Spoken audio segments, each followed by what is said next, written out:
আচ্ছা, কখনো কি মনে হয়েছে যে সামাজিক হওয়া নিয়ে আমরা যা যা জানি বা শিখে এসেছি তার সবকিছুই হয়তো ভুল?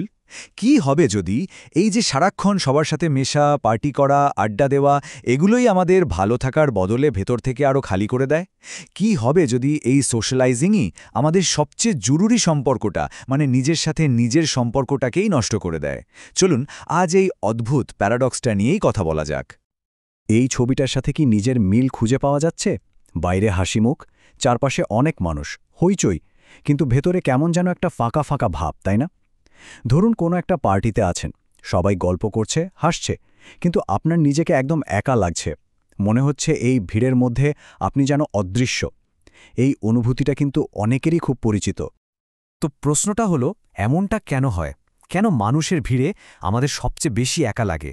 এটাই কিন্তু আজকের আলোচনার একেবারে কেন্দ্রে থাকা প্রশ্ন। চলুন আজ আমরা একসাথে এই অদ্ভুত ধাঁধার উত্তর খোঁজার চেষ্টা করি।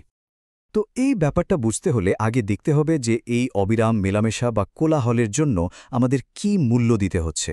এমন কিছু অদৃশ্য মূল্য যা হয়তো আমরা কখনো খেয়ালই করি না। সত্যি বলতে, আমরা যেটাকে সোশ্যালাইজিং বলি তার বেশিরভাগই কিন্তু আসল কানেকশন না। এটা আসলে এক ধরনের অভিনয়, শুধুই বাইরের কোলাহল। একবার ভেবে দেখুন তো, আমরা কতবার কাউকে বলি কেমন আছো, কিন্তু তার আসল উত্তর শোনার জন্য থামিই না। বা ধরুন এমন একটা জোক শুনে জোর করে হাসি, যেটা শুনে একটুও হাসি পায়নি।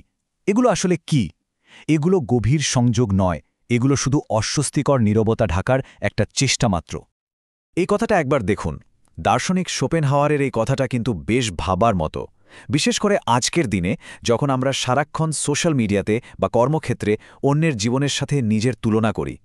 এই তুলনা থেকেই তো কত দুঃখ, কত হতাশা তৈরি হয়, তাই না? এই উক্তিটা আমাদের মনে করিয়ে দেয় মানুষের সাথে সম্পর্কের একটা অন্ধকার দিকও কিন্তু আছে। আসলে এই ধরনের অগভীর সামাজিকতা অনেকটা একটা লেনদেনের মতো। আমরা কি দিচ্ছি আর তার বিনিময় কি পাচ্ছি?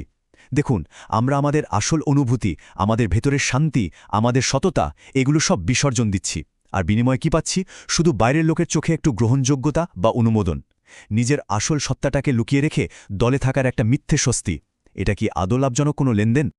আর এই লেনদেনের সবচেয়ে বড় ক্ষতিটা হয় আমাদের মানসিক শক্তির। সারাক্ষণ অন্যের সাথে কথা বলা, তাদের মন জুগিয়ে চলা, নিজেকে মানিয়ে নেওয়া, এই সব কিছু কিন্তু আমাদের মনকে ভীষণ ক্লান্ত করে দেয়। কখনো কি এমন হয়েছে যে একটা লম্বা দিন সবার সাথে কাটিয়ে আসার পর মনে হয়েছে নিজের চিন্তাগুলো সব কেমন জট পাকিয়ে গেছে, কোনো কিছুতেই আর মনোযোগ দিতে পারছেন না? এটাই হলো সেই লুকানো মূল্য। আচ্ছা, এই যে আমরা অন্যের কাছে গ্রহণযোগ্য হতে চাই, এই চাওয়াটা যখন বাড়তে বাড়তে একটা অভ্যাসে পরিণত হয়, তখন আমরা একটা সাংঘাতিক মনস্তাত্ত্বিক ফাঁদে আটকে যাই। চলুন দেখা যাক সেই ফাঁদটা ঠিক কী রকম। ব্যাপারটা কিন্তু শুরু হয় একদম ছোটবেলা থেকে। আমাদের সমাজ, আমাদের চারপাশ সবকিছুই যেন আমাদের শেখায় যে একা থাকাটা একটা সমস্যা। যে শিশুটা একটু চুপচাপ, একা একা খেলতে ভালোবাসে, তাকে নিয়ে বাবা মায়ের চিন্তার শেষ থাকে না। আর এই শিক্ষাই বড় হয়ে আমাদের মাথার মধ্যে গেঁথে যায়। খেয়াল করে দেখবেন, একা একা কোনো রেস্টুরেন্টে খেতে যেতে বা একা সিনেমা দেখতে যেতে আমাদের কেমন একটা অস্বস্তি হয়, তাই না? কারণ আমাদের শেখানোই হয়েছে যে একা থাকা মানেই নিঃসঙ্গ থাকা। এই পুরো প্রক্রিয়াটা একটা চক্রের মতো কাজ করে। দেখুন, প্রথম ধাপে সমাজ আমাদের শেখায় অন্যের অনুমোদন খুঁজতে। ছোটবেলায় ভালো কিছু করলে প্রশংসা পাওয়া যায়, আর এভাবেই শুরু হয়। দ্বিতীয় ধাপে এই অনুমোদনের নেশা থেকে আমাদের মধ্যে একা থাকার ভয় জন্মায়, কারণ একা থাকলে তো আর কেউ প্রশংসা করবে না। আর শেষ ধাপে আমরা পুরোপুরিভাবে বাইরের অনুমোদনের ওপর নির্ভরশীল হয়ে পড়ি, নিজের ভালো মন্দ বিচার করার ক্ষমতাটাই যেন হারিয়ে ফেলি। এই কথাটা শুনতে হয়তো একটু কঠিন মনে হতে পারে, কিন্তু এর অর্থটা অনেক গভীর। একবার ভাবুন, যখন আপনার আনন্দ বা সুখ নির্ভর করে অন্য কেউ আপনাকে নিয়ে কি ভাবছে তার ওপর, তখন কি আপনি আর স্বাধীন থাকেন? থাকেন না। তখন আপনি আসলে সেই মানুষগুলোর বা সেই ভিড়ের ইচ্ছার দাসে পরিণত হন। আপনার নিজের ইচ্ছার আর কোনো দামই থাকে না। আর এই নির্ভরশীলতার সবচেয়ে ভয়ঙ্কর দিকটা কি জানেন? একটা সময় এমন আসে যখন বাইরে থেকে কোনো প্রতিক্রিয়া, ধরুন কোনো লাইক, কমেন্ট বা প্রশংসা না পেলে শুধু একাই লাগে না, নিজের অস্তিত্বটাকেই অর্থহীন মনে হতে শুরু করে। মনে হয়, আমি কি আসলেই আছি? আমার কি কোনো দাম আছে? কারণ নিজের পুরো পরিচয়টাই যে তৈরি হয়েছিল অন্যের মতামতের ওপর ভিত্তি করে। কিন্তু ভয় পাওয়ার কিছু নেই। এই চক্র থেকে বের হওয়ার একটা দারুণ উপায় আছে, আর সেই উপায়টা হলো নির্জনতাকে নতুন চোখে দেখা। চলুন এবার আমরা কথা বলি নির্জনতার আসল শক্তি আর স্বাধীনতা নিয়ে। এখানেই আমাদের পুরো দৃষ্টিভঙ্গিটা বদলে ফেলতে হবে। এই কথাটা একবার খেয়াল করুন। নির্জনতা আর স্বাধীনতা কিন্তু একে অপরের সাথে জুড়ে আছে। কেন? কারণ একমাত্র যখন আমরা একা থাকি তখনই আমাদের কোনো মুখোশ পরে থাকতে হয় না, কোনো অভিনয় করতে হয় না। তখনই আমরা সত্যিকারের আমি হয়ে উঠি। আর সেটাই তো আসল স্বাধীনতা, তাই না? তো আমাদের বুঝতে হবে নির্জনতা মানে কিন্তু একা থাকা বা লোনলিনেস নয়। নির্জনতা বা সলিটিউড হলো একটা পজিটিভ স্পেস। এটা এমন একটা জায়গা যেখানে আমরা নিজেদের আসল সত্তাটাকে খুঁজে পাই।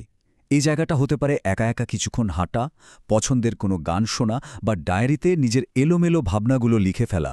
এটা এমন একটা সময় যখন বাইরের কোলাহল থেমে যায় আর ভেতরের আওয়াজটা স্পষ্ট শোনা যায়। আর যখন আমরা ইচ্ছে করে একা কিছুটা সময় কাটাই, তখন আমরা কিছু অসাধারণ সুপার পাওয়ার অর্জন করি। যেমন আমরা নিজের ভাবনাগুলোকে নতুন করে চিনতে শিখি, মানসিক স্বাধীনতা তৈরি হয়, নতুন নতুন আইডিয়া মাথায় আসে। আর সবচেয়ে বড় কথা, আমরা জীবনের উদ্দেশ্য আর স্বচ্ছতা ফিরে পাই। তখন আর অন্যের মতামতের উপর আমাদের ভালো থাকা নির্ভর করে না। তাই নির্জনতাকে একটা শূন্যস্থান হিসেবে দেখবেন না, যেটা পূরণ করা দরকার। বরং এটাকে ভাবুন একটা পূর্ণতা হিসেবে, যা আবিষ্কার করার অপেক্ষায় আছে। এটা অনেকটা নিজের ভেতরের একটা গুপ্তধনের ম্যাপ খুঁজে পাওয়ার মতো, যা এতদিন ধরে বাইরের হইচইয়ের নিচে চাপা পড়েছিল। এখন প্রশ্ন আসতে পারে, এর মানে কি? এই যে আমরা আর কারো সাথে মিশব না? একদমই না। বরং নির্জনতা থেকে পাওয়ার শক্তি দিয়ে যখন আমরা কোনো সম্পর্ক তৈরি করি, তখন সেই সম্পর্কগুলো হয় আরও অনেক বেশি অর্থপূর্ণ। চলুন দেখি কিভাবে। দেখুন, মেলামেশা বা সামাজিকতা মূলত দুই ধরনের হতে পারে। একটা হলো উদ্দেশ্যহীন সামাজিকতা, যেটা অনেকটা লোক দেখানো, যা আমাদের মানসিক শক্তি শেষ করে দেয়। আরেকটা হলো ইচ্ছাকৃত সংযোগ। এটা হয় খাঁটি, আন্তরিক এবং এটা আমাদের শক্তি যোগায়। প্রথমটা আমরা করি বাধ্য হয়ে বা নিজেকে ভোলানোর জন্য, আর দ্বিতীয়টা করি নিজের পছন্দে নিজেকে আরও সমৃদ্ধ করার জন্য। একবার নিজেকে জিজ্ঞেস করে দেখুন তো, আপনার জীবনে কোনটার পরিমাণ বেশি? আর এটাই হলো মূল কথা। অন্যদের সাথে আমাদের সম্পর্ক কেমন হবে তা আসলে নির্ভর করে নিজের সাথে আমাদের সম্পর্কটা কেমন তার ওপর। এটা ঠিক যেন একটা আয়নার মতো। যদি নিজের সাথেই নিজের সম্পর্কটা দুর্বল হয়, তাহলে বাইরের কোনো সম্পর্কই কখনো মজবুত বা গভীর হবে না। তাহলে আমাদের সামনে দুটো পথ খোলা আছে, দুটো মানসিকতা। একটা হলো নির্ভরশীল মন, যার একমাত্র ফোকাস হলো অন্যের মতামত আর অনুমোদন পাওয়া। এর ফলাফল হলো ভিড়ের দাসত্ব। আর অন্যটা হলো চিন্তাশীল মন। এর ফোকাস হলো নিজের উন্নতি, নতুন ধারণা আর আত্ম উপলব্ধি। আর এর ফলাফল সত্যিকারের স্বাধীনতা। আর এটাই হয়তো আজকের আলোচনার সবচেয়ে গুরুত্বপূর্ণ লাইন। সত্যিকারের কানেকশন বা সংযোগ ঠিক তখনই শুরু হয় যখন সেটার জন্য আমাদের আর কোনো প্রয়োজন থাকে না। মানে যখন আমরা একাকিত্বের ভয় থেকে বা ভেতরের শূন্যতা পূরণ করার জন্য কারোর সাথে মিশি না, বরং নিজেরা স্বয়ংসম্পূর্ণ হয়ে নিজের আনন্দে কারোর সাথে মিশি, তখনই একটা খাঁটি সম্পর্ক তৈরি হয়। তাহলে শেষ করার আগে এই প্রশ্নটা আপনার জন্য রেখে গেলাম। যদি আপনি সমাজের চাপ আর অন্যের মতামতের তোয়াক্কা না করে নিজের নির্জনতাকে আবার ফিরে পেতে পারতেন, তাহলে আপনি ঠিক কী হয়ে উঠতেন? আপনার ভেতরের কোন আসল মানুষটা বেরিয়ে আসত? একবার ভেবে দেখবেন, উত্তরটা কিন্তু আপনার ভেতরেই কোথাও লুকিয়ে আছে।